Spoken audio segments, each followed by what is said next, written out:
other R. Kelly, the singer, right? I'm trying to think of one of his fucking songs. I used to know him. I used to know his songs. Then they took the videos away from MTV. Like the last one I saw that he made was the one where he was sitting down and he had half his head braided while someone was braiding the other part of his fucking head. You know? And God knows what happened to that poor woman, judging by that fucking debacle of an interview. Oh, it's me. It's my life. I'm out here fighting for my fucking life, man. Like, he is fucked. That's all I got out of that. I did not get, I am an innocent man accused of some shit that I didn't do. The vibe from that is I am fucked. They got me this time. God damn it. Yeah. You know what's fucking hilarious? When that guy was standing up screaming and yelling, and that woman just sat there, right? How that became the opportunity for other douchebags on the internet to try and bring up some male-female point, to literally try to wedge their fucking goddamn agenda. We're literally talking about a guy who, if they're saying what he did, if he did what they're saying what he did, this guy is a fucking monster. This is about getting this fucking guy off of the goddamn street before he can do this to somebody else. But these selfish fucking assholes on the internet, nah. We're going to notice when he screams and that reporter, she just sat there so stoically, so defiantly, so brave. That's what they teach you. They teach you that in journalism class. What do you think? A guy would have stood up and fought him? So then all these women pile on and they start telling these stories of sitting quietly as their boyfriend punched the wall right next to their head. These selfish fucking assholes took this moment in time.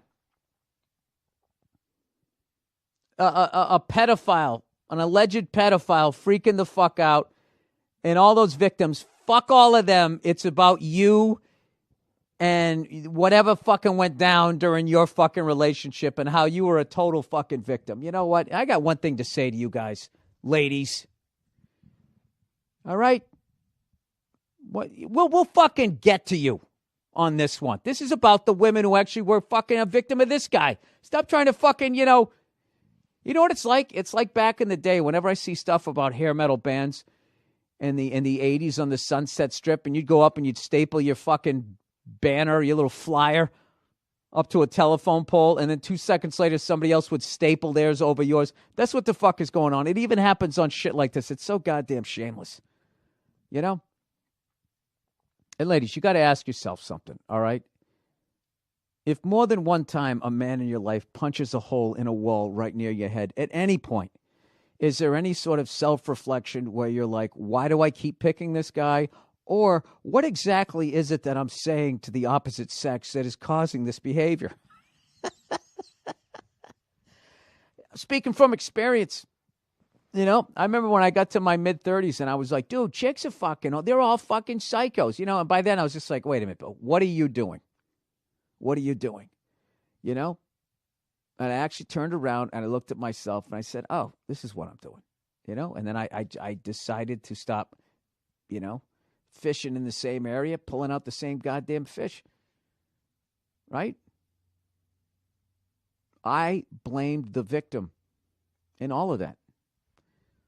So all you women out there who, shaking the plaster out of your hair, every once in a while, every once in a while, it might be you. I'm just saying, just say 1 out of 3 million times when someone punches a wall near your head, maybe you shouldn't bring up things about his family or whatever the fuck it is that you said. Those other times, the guys are aggressive and they shouldn't do that. And, maybe there wouldn't be so many Home Depots out there if there weren't so many guys with misdirected anger punching holes right next to their girlfriends' heads. R. Kelly, could you just shut up for a second with your pedophilia? This woman here has some plaster in her hair, and she would like to tell her story while this is going down, if you don't mind. All right. Plowing ahead here. So, you know what? I got into the Premier League a little bit because I know Liverpool was up by 1 point, and from what I heard, by the time we got to Manchester, Man City was up by 1 point. So, let's see. Premier League standings. Oh, and everybody's trying to explain offsides to me. All they can say is the reason why they have offsides is so people won't hang down at the other end of the net, on the other end of the pitch. It's like, well, why don't you just have a blue line like hockey? All right? And then nobody can hang down by the other goal. And then if somebody's bringing it down the fucking field and they're faster than the defensive line, they get past them, and you have what's known in hockey as a breakaway. And the crowd gets on its feet, and there's excitement. He shoots, and he scores! Jesus fucking Christ, he scored!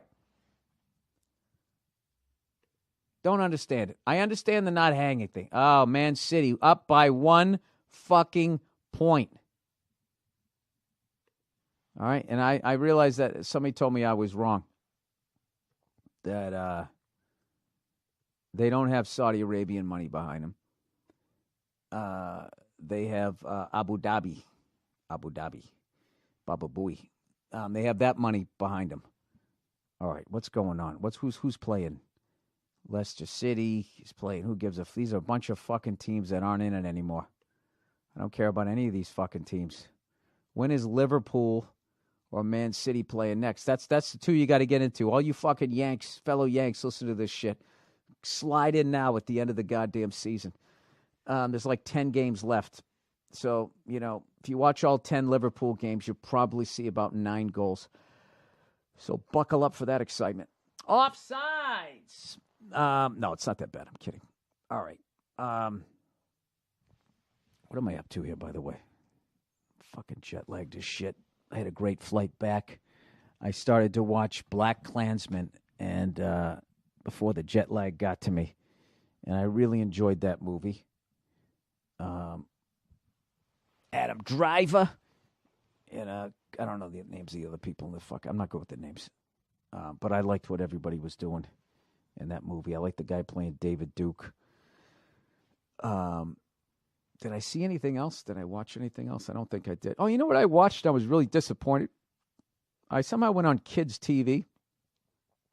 I clicked that by accident, and they had all the dumb fucking kid movies. But then they had like 3 episodes of The Jetsons, which was just the Flintstones, which was just the Honeymooners. Right? So they had The Jetsons. Meet George Jetson.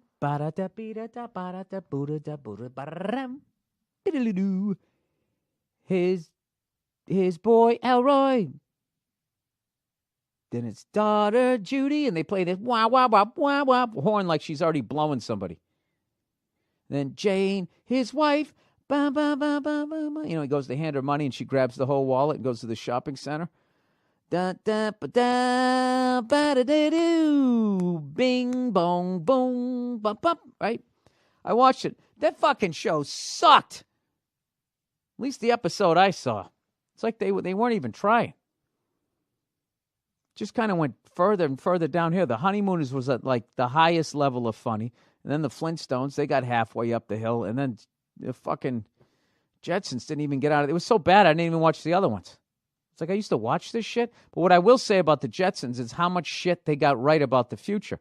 They had video phones. They had flat screen TVs. They had robots in the fucking house talking to people. Right? The only thing they got wrong was the work week. They thought with all the technology we were going to be working less. And that was one of George Jetson's famous comedy lines. Like, oh, God, these 3-day work weeks are murder. Flying cars, they got that wrong. That hasn't happened yet. But most of the technology is right out there. It's right up there, And in the future, women are still spending their guys' money like there's no tomorrow. I mean, some things never change. All right. So anyways, the big thing is tomorrow I got to go to the gym. I got to get back into the fucking gym. Because right now there's this big temptation where it's okay, the big 2 things that I was shooting. All right. My acting gig at One Day at a Time or As the World Turns, General Hospital, whatever the fuck I did. One of those soap operas. That's over. And then I did my stand-up special, and that's over. And I have no TV, no television, no nothing coming up. This is one of these times where you put on like 10 pounds, right?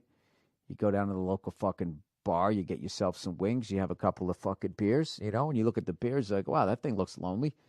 How about a couple little shorties next to it, right? And next thing you know, you're a fat fuck going, why did I do that? So, as I told you, I'm not drinking this year. Taking the fucking year off, and I'm getting the booze out of my house, except for the Pappy.